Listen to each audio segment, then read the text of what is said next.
We recently covered the ancient Egyptian-Australian connection, sharing the intriguing yet quietly catalogued, thus little known, or researched artifacts, which have undoubtedly displayed a connection with these two very distant lands over 5,000 years ago. Boomerangs in Egypt, and the hieroglyphs in Gosford, and alas, the destroyed Gympie Pyramid which was bulldozed into the sea. However, the Gosford glyphs speak of another great monument, a pyramid built for an extremely wealthy pharaoh. Dr. von Senth, an amateur aging independent archaeologist, has concluded after several decades of extensive research regarding these curious connections that Australia was actually discovered in the 3rd dynasty about 5,000 years ago, landing on the Cape York Peninsula and subsequently moving south. Much of his own work collaborating prior research of Queensland Egyptologist Ray Johnson, who claimed to have done a transcription of the Gosford hieroglyphs. According to Mr. Johnson, who died in 2004, the carvings mark the burial site and accompanying pyramid of Lord Nefertiru, who was a member of the Egyptian royal family. It tells of him having died in the area while leading an expedition with his brother Nefertizib somewhere along the Australian east coast. During our exploration into said research, we became aware of the translation of these 300 or so glyphs, inscribed upon the ancient Gosford rocks, an inscription explaining the location of these places. Granite is a particularly hard and heavy material, often picked as the coarse stone of choice for the weight-bearing structures within these enormous buildings. There is indeed a granite pyramid in Queensland, and surprisingly, it is even known as a pyramid. Known as the Welsh Pyramid, it has long been defined as a natural independent granite peak, with little to no exploratory research, ever to the contrary. And this peak even appears to be the shape of a pyramidal structure. In the 1870s, the mountain was named after the Queensland Government Minister of Works, William Henry Walsh, and every year in August, this mountain is the focus of a race, charmingly called the Great Pyramid Race.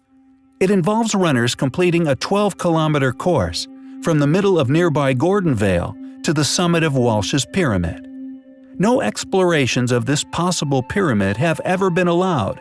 This, regardless of the quietly kept fact that Egyptian hieroglyphic information within Australia, actually confessing to the existence of such a possible structure and within the specific vicinity. Just like the Bosnian site, this mainly granite structure is conveniently hidden beneath several feet of earth, seemingly aiding in the plausible deniability of such an ancient structure actually existing beneath. Known as the backbone of Rurunuran National Park, we would welcome exploration and excavations of this uniquely shaped mountain within Australia, especially after becoming aware of such compelling ancient information. Is Walsh's Pyramid a man-made pyramid? Is it the structure we seek? If this is the case, why is it being suppressed and hidden like so many other sites around the world, and possibly even further afield? Tutankhamun's death mask is one of the most iconic artifacts ever recovered from Egypt, or probably the world. It is an awe-inspiring sight. However, what many people who visit Egypt to see these ancient relics are unaware of, a rather curious collection of artifacts found alongside the exquisitely casted mask of gold. Resting with Tut for all those centuries was more than likely a favorite pastime of the pharaoh, throwing his collection of Australian boomerangs complete with Aboriginal artworks. Aboriginals were a civilization who also partook in the ceremony of mummification. Not only did they practice the techniques which made ancient Egypt famous, the two apparently separate cultures' methods were near identical to each other. The processes were so similar, in fact, Salento, upon examining an Aboriginal mummified child, concluded that the incisions and method of embalming were the exact same as those employed in Egypt between the 21st and 23rd dynasties. And he is not alone in his conclusion. In 1911, Elliot Smith also became especially interested in the fact that the Australian Aboriginals and the neighboring peoples had certain customs of mummification which were very similar, if not identical to that of ancient Egyptian methods. Due to this evidence, people began to postulate a pre-Columbian visit to the Australian continent. This is, however, before one became aware of the Gosford glyphs. Located near Kariong, about 60 kilometers north of Sydney, the hieroglyphs are unique in their appearance. The engravings number well over 300, yet vandalization has occurred with newer frauds appearing since 1986. Yet the original glyph's authenticity is unquestionable. The original image includes an engraved ankh, an essential accompaniment to Thoth, placed alongside an ibis footprint and the River of Life, the Egyptian crypt dedicated to the memory of the son of a pharaoh, said to be constructed close to the Duramelon rock platform.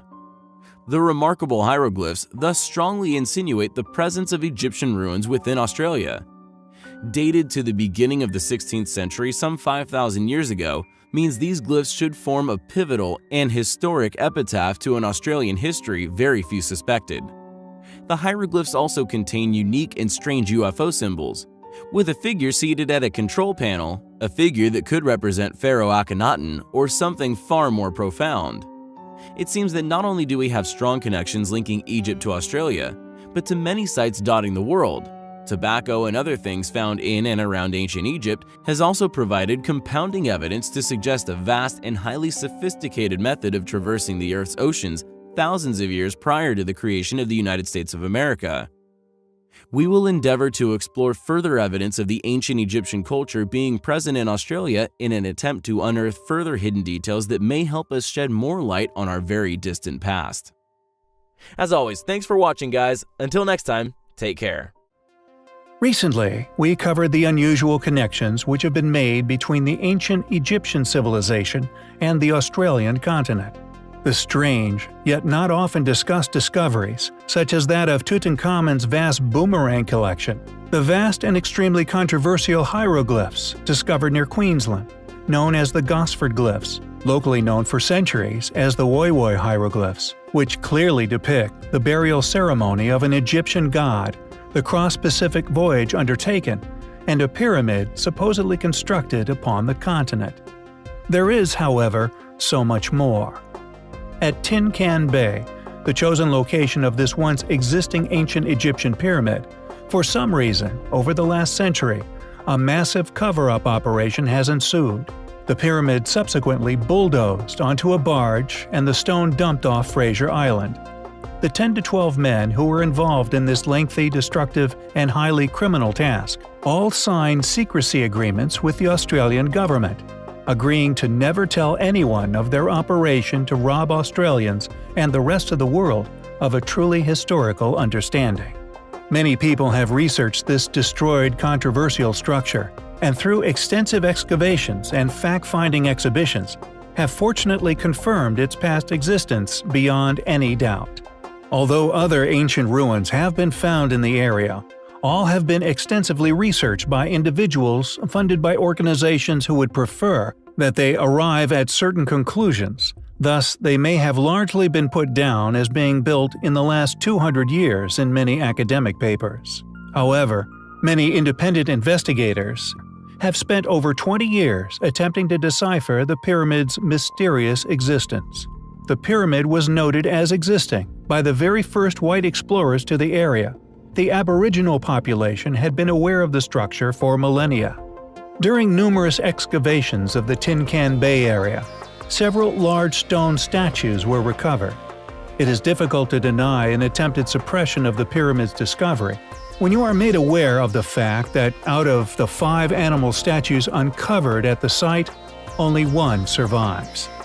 Thanks to being buried within archives at the time of the other statues' disappearances, a creature not native to Australia, explaining the presence of ancient Egyptian-style mummification rites once practiced among the Torres Strait Islanders and Cape York Aboriginal tribes, as well as associated rites and beliefs, have also paralleled the same teachings of the religion of Osiris.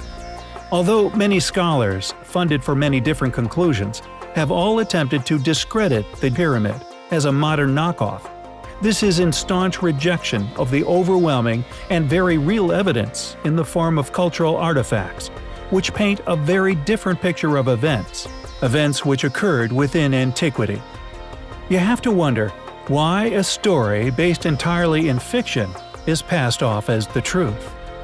One of our favorite set of artifacts defending a factual account of history have to be the scarab beetles, which, while certain authorities clearly attempt to keep the lid on Egyptian culture within Australia, cannot seem to get away from. These beautiful things just keep being unearthed.